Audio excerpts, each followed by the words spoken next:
let's go the other way around. Talk about, let's say we're going to remove CMIO. Then. Right. What are the measures that we would have to put in place in order to deal with the racial issues or the racial tensions or the racial numbers, all the issues that we have around race today in Singapore? If we didn't have a CMIO categorization, how would we deal with it? I think we have to start from the point of, well, we're in this together, and we are a society that we're trying to work through it. Where we are now, I think what's happened is that CMIO has allowed us to say, you're different. You're different from me, and your problems are your problems, and my problems are my problems. Chinese go to your clan associations, Indian go to SINDA, Malay go to Mendaki, Eurasian go to EA, and so on. So they're not my problem. Yeah. But I think we need to look at it, well, actually, where are the problems inside? So if the problem is, for example, lack of education in certain areas, is it a racial problem? Yeah. Or is it an income problem? Yeah. Is it a policy problem in that area? Let's look at that way. But how would you know it's a racial problem if you didn't have racial categorization?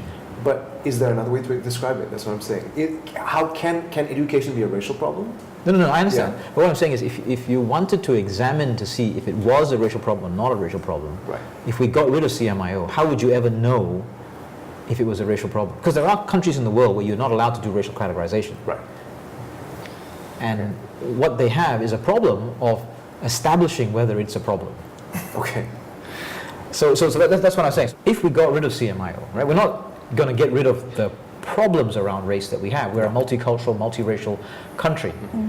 How do we deal with those problems? What would be the alternative suggestions about dealing with those problems if we didn't have racial categorization? I don't think I explained it very well. I'm going to try that again. What we have now is we have 4 categories as a starting point. So the starting point is you belong to one of these 4. Yeah. Or one which might be an old catch-all for whoever, people like me who fall through the cracks. So there's that one bucket and the other 3. I think maybe our starting point should be, no, we're in one bucket. Yeah. And within this bucket we have differences. One of which might be race. Yeah. Another one might be education, another one might be income level, another one might be religion, might be gender, might be sexuality, might be whatever. But the beginning point is, okay, we begin at this level, at this level of we are the same in terms of being part of the society, and we're working together towards X, Y, Z common goals.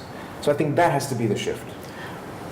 No, which I agree with. Yeah. But does that mean no categorization, or is it just where the categorization sits in our thinking in HIOTA? Because what you're describing is entirely possible, and some would argue that we're trying to do it already.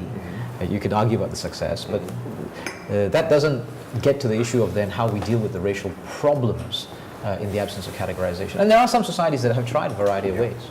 So I think if I believe, for example, that I'm sitting with a group of Singaporeans talking about the problems of Singapore, it's very different if I think if I believe I'm sitting in a group where I am one of the eyes in a room full of 70 or 80%. Yeah. So you don't know what it says on my IC. No, I don't. but I think it influences the way that we treat people.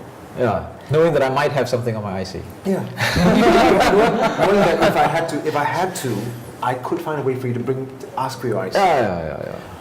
I'm not sure if this happens to anyone else, but I'm not seen by my countrymen as part of the system because it's difficult to categorize me. Yes. So what I'm most often seen as is not Singaporean because of the way that it's difficult to categorize. But whereas the difference in talking to someone who is not from here or more multi-political societies, you talk about race, going, oh, okay, this is your background. That's interesting. Oh, I see. That's. But there are people who would argue that in those countries where you don't have this racial categorization, you actually have exactly the same problem, where people who don't fit their cultural stereotype are, despite whatever passport or whatever birth cert they are also excluded, right? Yeah. And that's in the absence of having to carry an IC with race. In other words, you have that process as a result of personal bias. Yes. Not because of any official categorization. I agree. I mean, people who are racist are going to be racist, regardless of whether or not you carry something with